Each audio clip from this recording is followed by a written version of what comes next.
Yo yo yo, salut les turfeuses, salut les turfeurs, bienvenue pour un nouveau pronostic de Benoît Requin. Ok, place au pronostic du quintet du jeudi 15 septembre, direction Paris-Longchamp pour le prix de la table plat. 2000 mètres, 16 partants en réunion 1, course 6, indice de confiance 1 sur 5. Petit retour sur le quintet du mercredi 14 septembre, c'est le 16 qui a joué les troubles fêtes. N'hésitez pas à mettre un pouce bleu si la vidéo vous a plu et ainsi contribuer au développement de la chaîne. Ok, c'est parti, on commence le pronostic et on commence avec le numéro 1, Hooking, et on écoute l'entraîneur Philippe Decouze. Hooking s'est très bien comporté dernièrement, mais ne nous sommes pas retrouvés dans le bon wagon. Il retourne sur quelque chose qu'il sait faire, en espérant que le terrain ne soit pas trop souple. Il reste tout à fait compétitif à cette valeur, même si ce n'est jamais simple les handicaps en étant chargé. Je le crois capable de bien faire. Ce numéro 1 me plaît beaucoup et je l'ai gardé très haut, je l'ai mis en troisième position. Atlas Dercho Chalet. On passe au numéro 2, Simon's King, et on écoute Olaf Proft. Simon's King redescend de catégorie ici, lui qui vient de se produire dans un groupe 3. C'est un cheval bien connu à ce niveau, tout comme son compagnon d'entraînement et de couleur Half Dancer. Il apprécierait une piste souple jeudi. Si tel est le cas, il a sa place parmi les 4 premiers de ce quintet. Ce numéro 2, c'est un regret, c'est mon deuxième cheval de complément en cas de non partant. Attention, à numéro جوج درتو في البلاصة ديال لي نون بارتون والثاني فيهم عندكو. On passe au numéro 3, Full Précieux, et on écoute Madame Mireille Devaux. Full Précieux avait besoin d'un peu de vacances et est prêt à faire sa rentrée désormais. Il ne faut pas qu'il en fasse trop sur sa fraîcheur, il a besoin de rythme, il doit encore supporter une grande partie de sa pénalité et il faut également voir s'il va être aussi efficace sur le gazon que sur la PSF. Ce numéro 3, je ne l'ai pas retenu dans mon pronostic. Ad numéro 3, Mother Chosh. On passe au numéro 4, Av Dancer, et on écoute Olaf Proft. Av Dancer nous a fait très plaisir dernièrement, malgré un terrain un peu ferme à son goût ce jour-là. Il a été pénalisé au poids, mais est resté au mieux. Si le terrain est souple mardi, je le pense capable de confirmer jeudi. Ce numéro 4 me plaît bien, je l'ai gardé en 5e position. Ad numéro 4, درتو خمس. On passe au numéro 5, Kabir, et on écoute Guido Werner Hermann Schmidt. Kabir mérite d'être repris. La dernière fois, le terrain était en très mauvais état à Clairefontaine et il a été monté de façon trop offensive, trop défensive. Il faut être offensif avec lui. Il a été baissé sur l'échelle des valeurs. Je pense qu'il a une bonne chance d'être dans l'argent. Ce numéro 5, c'est mon gros regret, c'est mon cheval de complément en cas de non partant. النمرة 5 درتو في البلاصة ديال لي نون بارتون هو الأول فيهم عندكو. On passe au numéro 6, Invincible Light, et on écoute Michael Delzangle. Invincible Light est bien, le fait qu'il fasse une rentrée n'est pas dérangeant.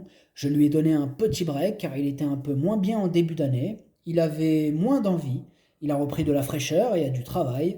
Il est très régulier, avec un bon parcours, il peut être l'arrivée. Et bien moi ce numéro 6, je l'ai gardé en bout de combinaison. On passe au numéro 7, Pont Mirabeau, et on écoute Didier Guillemin. Pont Mirabeau vient de décevoir. Je n'ai pas de réelles excuses à faire valoir. Il était peut-être un peu loin dans le parcours et c'était sa deuxième sortie après son absence. À l'entraînement, il est extra, raison pour laquelle je le ramène dans un quintet.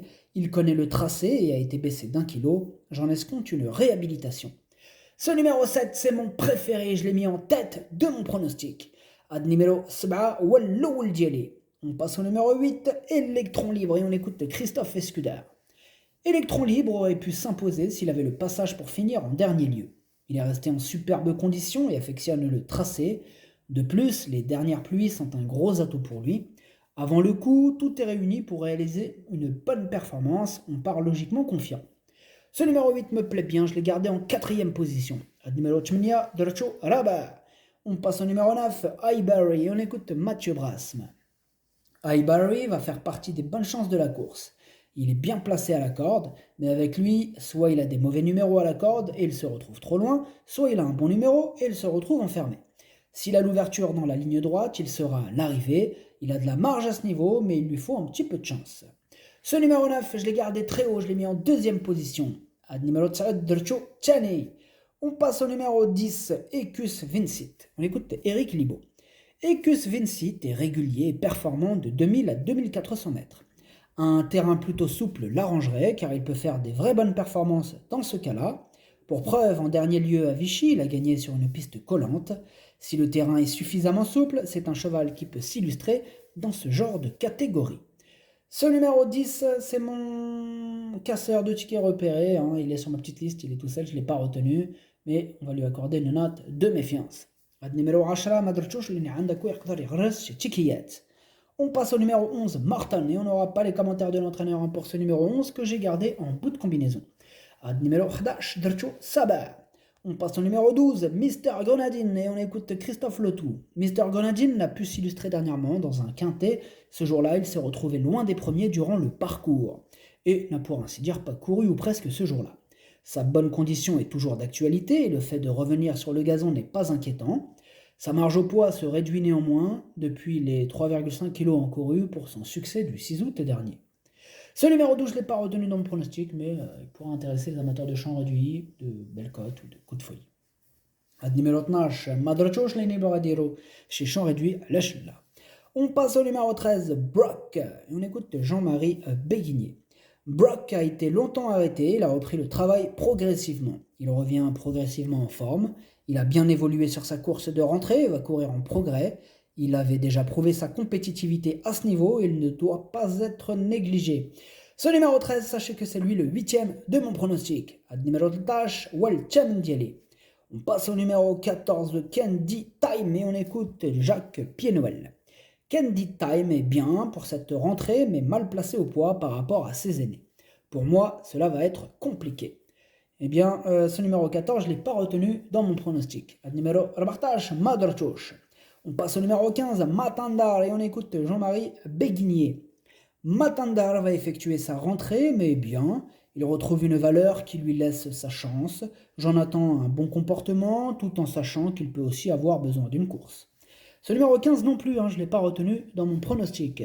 Tchad numéro 15, Madrchouch. On passe au numéro 16, Lienisei, et on écoute Igor Andaltsev. Lienisei a certes déjà bien fait à ce niveau et sur le gazon, mais je le préfère néanmoins sur la fibrée. Il sera, je pense, plus compétitif, notamment cet hiver, lors de quintets disputés sur la PSF. Et ce numéro 16, je ne l'ai pas retenu dans mon pronostic, par contre, il pourra intéresser les amateurs de champ réduit, de cote ou de coup de folie. Numéro 16, Madrchouch, les Braidelov chez champ réduit. Le pronostic, ça donne 7, 9, As, 8, 4, 6, 11. Merci d'avoir suivi cette vidéo. N'hésitez pas à mettre un pouce bleu si la vidéo vous a plu. En plus, ça aide beaucoup la chaîne.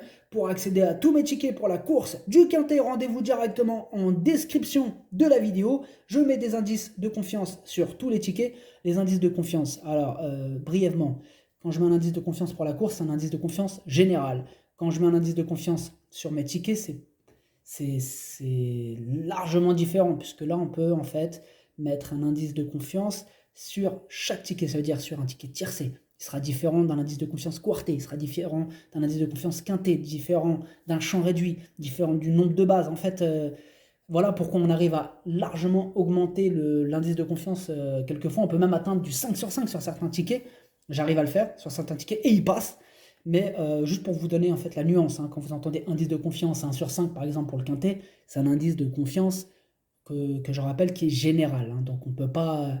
voilà, je trouve que c'est vague. Indice de confiance, c'est vague parce qu'on parle de quoi là? On parle de tiercé, de quarté, de quintet? Ben non, on parle de la course. Alors que là, quand je vous parle de mes indices de confiance, je parle de mes tickets. Ça veut dire que chaque ticket a son propre indice de confiance. C'est pour ça que je vous dis, je mets des indices de confiance sur les tickets. Juste pour vous faire comprendre le délire. On peut se permettre sur les tickets de mettre le vrai indice de confiance. Parce que là, franchement, ça me fait un peu marrer, moi, les indices de confiance. Ok, c'est général, mais ça veut un petit peu rien dire, franchement. Indice de confiance 1 sur 5, oui, parce que en généralité, ce quintet est dur. Mais c'est pas parce qu'il est dur qu'on peut pas le dépasser sur certains tickets. Voilà, juste pour vous expliquer ça. Bon. Eh bien, je vous dis à jouer avec modération. Bonne chance. Chopez-le moi. Ciao.